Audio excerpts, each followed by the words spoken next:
میرے 7 بچے ہیں، جس میں 6 بیٹے اور 1 بیٹی۔ میرے گرینڈ چلڈرن اس وقت 20 ہے۔ میں 76 ایئرز کا ہوں۔ میرے گرینڈ ڈاٹرز 2 اس وقت اسلامی یونیورسٹی میں شریعہ لا کر رہی ہیں۔ میرے گرینڈ چلڈرن 6 اس وقت کالجوں میں ہیں، اور کچھ بچے جو نیچے ہیں وہ اسکولوں میں پڑھ رہے ہیں، اور 2 سب سے چھوٹے بچے میرے 2 پوتے ہیں۔ اللہ تعالیٰ کا احسان ہے کہ یہ سارا کا سارا باغ میرا اس قسم کا ہے کہ جیسے مالی کا ہوتا ہے۔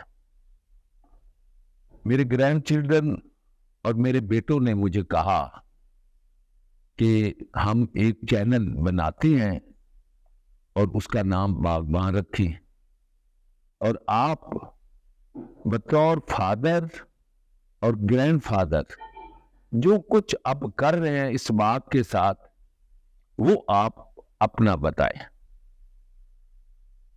تو ان کی یہ خواہش، ان کی یہ مرضی میں پوری کرنے کے لیے تیار ہو گیا، اور اللہ تعالیٰ کا شکر ہے میں اس وقت اس سلسلے میں آپ لوگوں سے بات کر رہا ہوں۔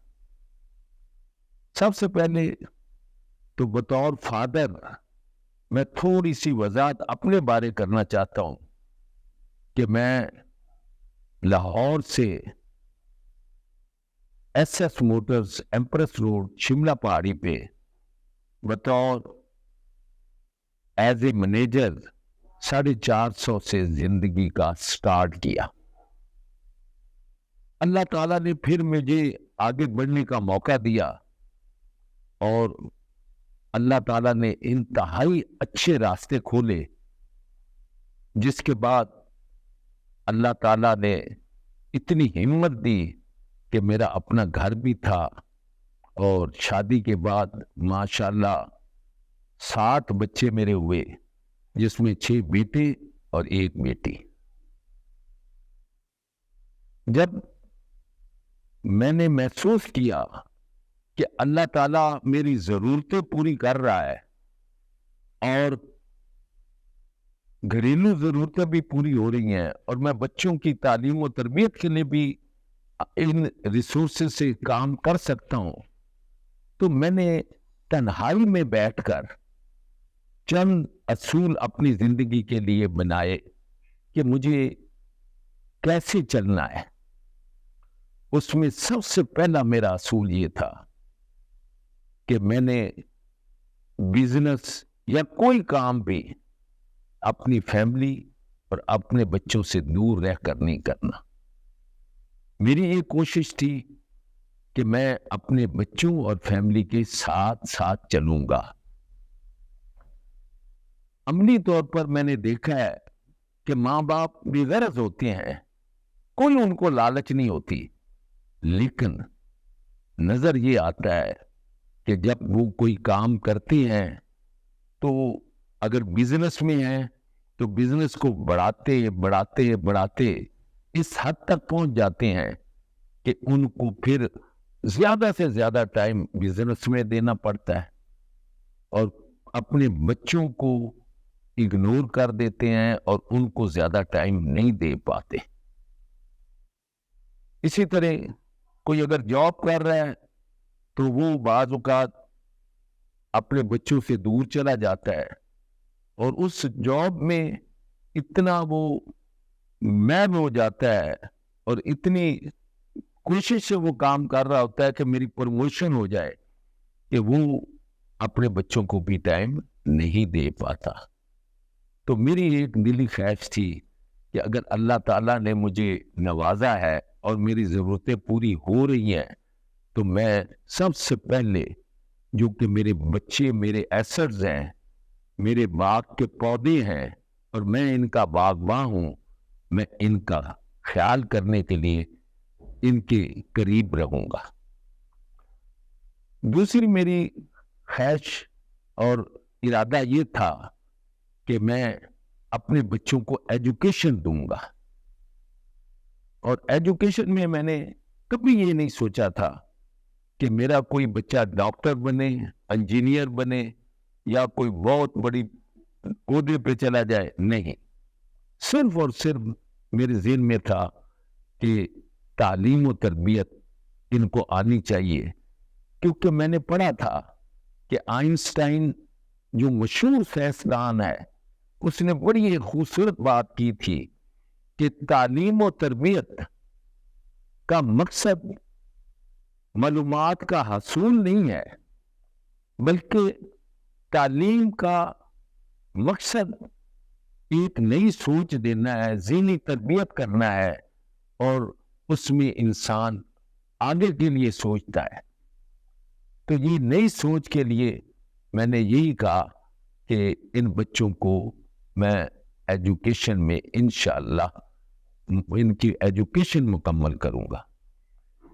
تیسرا، میری ہمیشہ یہ خواہش رہی کہ میں اپنے بچوں کے ساتھ باقاعدہ، اگر میرے بچے فٹ بال کھیلتے تھے، ہاکی کھیلتے تھے، کرکٹ کھیلتے تھے، تو بطور پلیئر میں ان کے ساتھ ہوتا تھا، اور ان کے ساتھ کلوز ہونے کی وجہ سے میری ان کے ساتھ فرینڈ شپ تھی، اور میں بالکل ایسا مالی تھا کہ جو اپنے باغ کی نگہداشت بھی کر رہا تھا، رکھوالی بھی کر رہا تھا، اور ان کے ساتھ ساتھ چل بھی رہا تھا۔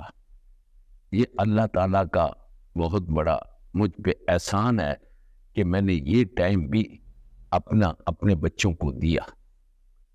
پھر میری یہ بھی ایک خواہش رہی، اور میں نے یہ بھی فیصلہ کیا کہ میں اپنے بچوں میں، جیسے مالی اپنے باغ میں پودا کوئی اگر تناور ہو جاتا ہے، کوئی نہیں چل سکتا، تو وہ اس کو نہیں دیکھتا، وہ ساروں کی نگرانی کرتا ہے، ساروں کی رکھوالی کرتا ہے۔ اسی طرح میرے ذہن میں یہ تھا کہ میں نے کبھی بچوں کو کمپیئر نہیں کرنا کہ یہ زیادہ نمبر لے رہا ہے، یہ زیادہ کامیاب ہے، یہ کم کامیاب ہے۔ سارے بچوں کے ساتھ میرا تعلق ایسا بطور فادر رہا کہ میں نے سارے بچوں کو انکریج کیا، ان کو حوصلہ دیا، ان کو ہمت دی۔ بطور فادر یہ میں نے کام کیا، اور آخر میں اپنے بچوں کی خواہش کا احترام کرتا تھا۔ میں نے کبھی بھی ان کو یہ نہیں کہا کہ آپ اس طرف جائیں یا اس طرف جائیں، بلکہ میں ان کو پوچھتا تھا کہ آپ کی کوئی خواہش ہے تو آپ بتائیں۔ تو جو بچے کسی اچھے سے اچھے ادارے میں جانا چاہتے تھے پڑھنے کے لیے، تو میں نے وہاں بھی ان کو ایڈمیشن لے کے دیا، اور اگر کوئی بچہ چاہتا تھا کہ میں اس ادارے میں پڑھنا چاہتا ہوں، تو میں اس کے مطابق بھی ان کے ساتھ چلتا رہا۔ میں نے کبھی یہ نہیں دیکھا کہ اس میں فیس کتنی جائے گی، کتنا خرچ ہوگا، کیونکہ میں ذہنی طور پر یہ محسوس کرتا تھا کہ میری ساری دولت، میرا سارا سلسلہ یہ ہے ہی ان بچوں کے لیے۔ بالکل اسی طرح جیسے ایک مالی اپنے باغ کے لیے اپنے آپ کو وقف کر دیتا ہے، تو بطور باغبان میں نے بھی اپنے بچوں کے لیے اپنے آپ کو وقف کیا ہوا تھا۔ پھر اس میں مجھے آج تک ایک بات یاد آتی ہے، کیونکہ بیٹی میری ایک ہی تھی اور مجھے بہت پیاری تھی، بڑی اکلوتی تھی، تو اس نے مجھے کہا کہ میں آئی ٹی میں ایڈمیشن لینا چاہتی ہوں۔ تو فاسٹ اس وقت سب سے بہترین ادارہ تھا آئی ٹی کا، میں نے کوشش کی تو وہاں اس کو ایڈمیشن نہ مل سکا۔ تو اس سے پھر میں نے پوچھا تو اس نے کہا میری فرینڈز اسلامی یونیورسٹی میں شریعہ لا کر رہی ہے، میں وہاں ایڈمیشن لے لیتی ہوں۔ تو میں نے کہا لے لو۔ میں نے وہاں اس کو ایڈمیشن لے کے دیا، لیکن اس کی خواہش کا احترام کرتے ہوئے میں پھر کوشش کرتا رہا کہ فاسٹ میں اس کو مل جائے. تو اللہ تعالیٰ کا کرنا کیا ہوا کہ اللہ نے اس کو ادھر ایڈمیشن دے دیا, اور وہ آئی ٹی کرنے کے لیے فاسٹ میں پھر ایڈمیشن لیا. اور میں نے کبھی یہ نہیں سوچا کہ ادھر ایڈمیشن ہو گیا تھا اور وہ اتنا ٹائم لگ گیا. نہیں, میں نے اس کی خواہش کا احترام کیا. یہ میں محسوس کرتا ہوں کہ بطور فادر اگر یہ میں کام کرتا رہا ہوں تو ایک باغبان سمجھ کر اپنے آپ کو یہ ذہن میں رکھتے ہوئے کہ یہ ہی میرے پودے ہیں, انہوں نے ہی پھلنا پھولنا. Thank you. خدا حافظ.